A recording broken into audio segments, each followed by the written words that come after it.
नमस्कार दोस्तों, stock market studies में फिर से एक बार आपको बहुत-बहुत स्वागत है।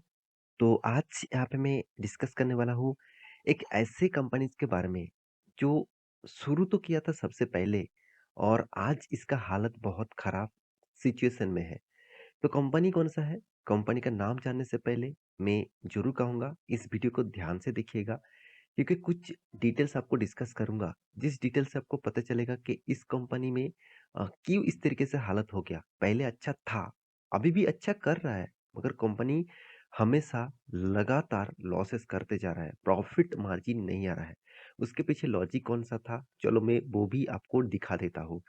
तो वीडियो को शुरू करने से पहले मैं रिक्वेस्ट करूंगा अभी तक चैनल को सब्सक्राइब नहीं किया तो जरूर सब्सक्राइब कर लेना और अभी तक टेलीग्राम को ज्वाइन नहीं किया तो जाकर ज्वाइन कर कर सकते हैं डेली बेसिस अर्निंग करने के लिए। तो चलो देख लेते हैं आज के इस कंपनी के डिटेल्स के बारे में। तो कंपनी कौन सा है? कंपनी का नाम है पेटीएम। जिस कंपनी के नाम आप जानते हैं 97 एक्चुअली 197 कम्युनिकेशन लिमिटेड। तो पेटीएम जो है वो एक यूपीआई सिस्टम है। एक पेटीएम के माध्यम से लोग देखा जाए तो फंड ट्रांसफर करते हैं, कोई पेमेंट भी करते हैं। तो बहुत सारे चीज अभी पेटीएम्स भी लेके आए जैसे इंश्योरेंस सेक्टर भी लेके आए और भी बहुत सारे कैटेगरीज के ऊपर पेटीएम अभी काम कर रहा है। तो अभी आप कहेंगे सर पेटीएम मतलब एक यूपीआई सिस्टम है, ऑनलाइन पेमेंट आप कर सकते हैं। तो देखा जाए तो पेटीएम एक ऐसा प्लेटफॉर्म है जो बहुत पहले स्टार्ट हुआ था।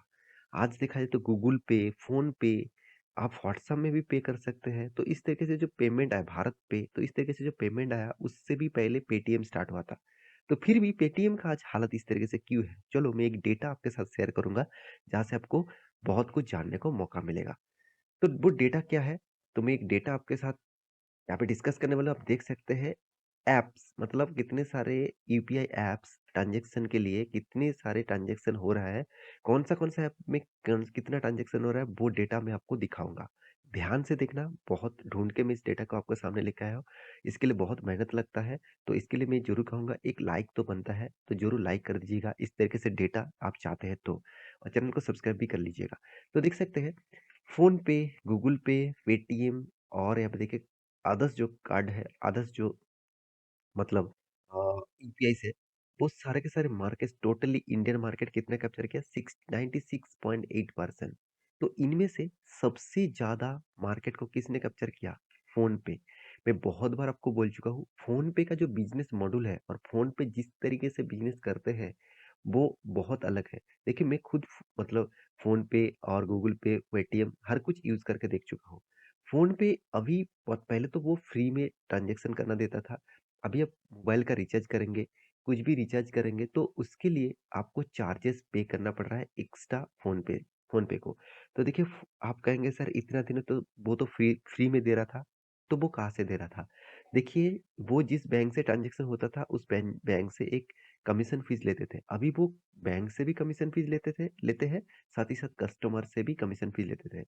तो बहुत सारे लोग कहेंगे सर आप मान के चलिए आप एक एक मंथ के लिए कोई भी रिचार्ज कर रहे हैं तो उसके लिए मान के चलिए आपको ₹250 देना पड़ेगा। तो मैं एग्जांपल दे रहा हूँ, तो उसके हिसाब से आपको आप देखेंगे फ़ोन पे आपको 1 से ₹2 चार्जेस ज़रूर करेंगे। 1 और 2 कोई भी एक चार्ज कर सकते हैं। तो 1 से ₹2 चार्ज कर रहे हैं तो सोचिए 1 दिन में कितना ज़्यादा करोड़ों का ट्रांज़ैक्शन होता है। तो उनमें से 1-2 भी रुपया अगर ले ले तो किसी कितने करोड़ में कंपनी हर दिन में कितना ज़्यादा पैसा एक्स्ट्रा कमा रहा है। तो इसके लिए आज पेटीएम बर्बाद हो गया। इस तरीके से सिनेरियो को बहुत पहले से पेटीएम को स्टार्ट करना चाहिए था, मगर पेटीएम ने स्टार्ट नहीं किया। तो इसलिए देखिए आज आज मार्केट से फ़ोन पे का कितना 47.9% और पेटीएम पे कितना 33.7% और सॉरी गूगल पे के कितना 33.7% और पेटीएम पे कितना 15.0%। आदर्श कार के 0.225% और आदर्श जो है वो 3.2%। तो सोचिए तो कंपनी की जो फिगर आउट है कंपनी के जो डिटेल्स है वो डिटेल्स आप देखेंगे तो इस तरीके से कुछ सिनेरियो देखने को मिला जिसके कारण आज पेटीएम अच्छा खासा परफॉर्मेंस करने के बाद भी आज पेटीएम का हालत बहुत खराब हो चुके हैं। अगर आप लाइफ टाइम के चार्ट पैटर्न देखेंगे, कंपनी जब स्टार्ट हुआ था कंपनी करीबन 1700 रुपीज के आसपास था, आज कितना 600 के रुपीज। तो कंपनी करीबन 3 गुना शेयर गिर चुके हैं, 3 गुना। अगर आप पूरा का पूरा डिटेल्स देखेंगे तो फिर 60% तक स्टॉक गिर चुके हैं। तो आज इस तरीके से गिरावट के पीछे कारण कौन-सा है? चलो वो भी मैं आपको दिखा देता हूँ। तो कंपनी ने जब इस बार का रिज़ल्ट पब्लिश किया, उसमें रिज़ल्ट में बहुत शानदार तेज़ी देखने को मिला। करीबन-करीबन 8% के आसपास कंपनी का रेवेन्यूज़, यहाँ पे जो टोटल इनकम है, उसको ग्रोथ हुआ। तो आप कहेंगे सर अच्छा खासा रिज़ल्ट होगा। हाँ, चलो वो भी देख लेते हैं। देखिए 20,000 पिछले बार था, 11,000 पिछले क्वार्टर्स में था, 17,000। इसका मतलब ईयर ऑफ ईयर देखा जाए तो 78% से भी ज़्यादा ग्रोथ हुआ। तो इनकम में ग्रोथ होने से कुछ फ़ायदा नहीं है। अगर कंपनी एक्सपेंस को मेंटेन नहीं कर पाया, तो कंपनी का इनकम होने से कुछ फ़ायदा नहीं होगा। ऐसी हालत हुआ है, आप देख सकते हैं टोटल एक्सपेंस।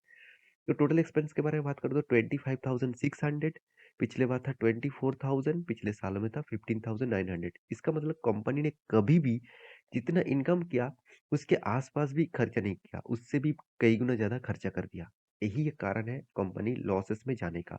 तो total profit and loss for the period आप देखेंगे तो 5,700, इसका मतलब मिलियन में है तो 571 करोड़ का, 72 करोड़ का आसपास कंपनी लॉसेस किया।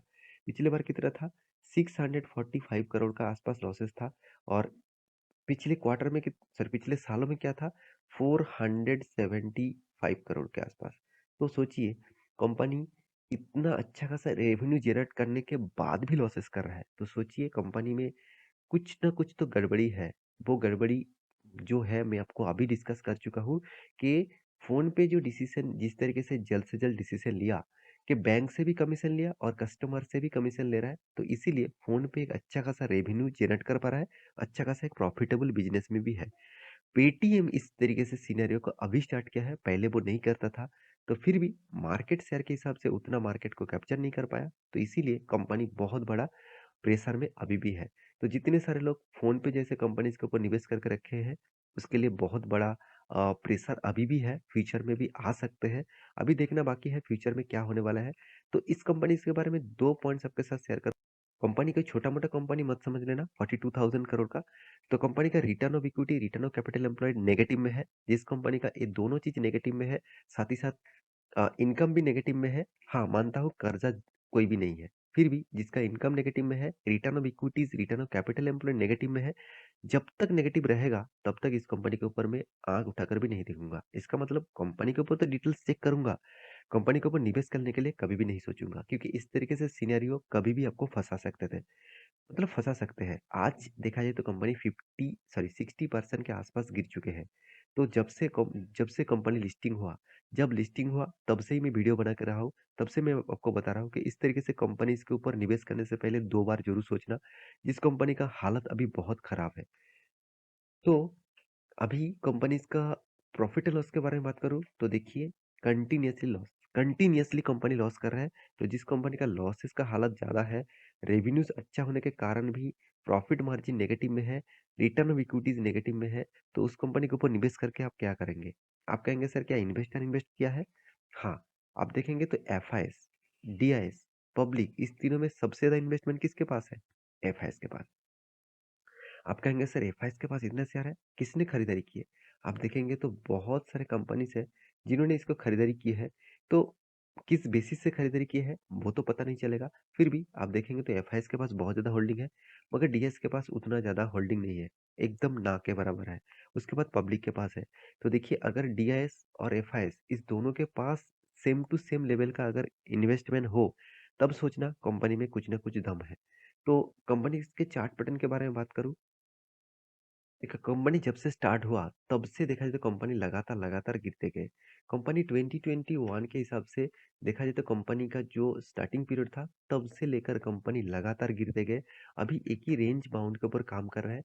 और मेरे एक्सपीरियंस के हिसाब से अभी इसका जो वॉल्यूम है कंटिन्यूअसली वीक होता जा रहा है। इसका मतलब फिर से एक बार क्रैश होने का मतलब आपको ज़रूर देखने को मिलेगा। फिर से एक बार गिरावट ज़रूर देखने को मिल सकता है। क्योंकि मिलेगा ही, क्योंकि कंपनी का हालत जिस तरीके से हो रहा है, उस बेसिस से गिरावट का चांसेस बहुत ज़्यादा है। फिर भी ये वीडियो कोई मतलब सेलिंग के पर्पस में नहीं है, कोई भी बाइंग के पर्पस में नहीं है, मतलब बाय सेल का कोई रिकमेंडेशन नहीं है।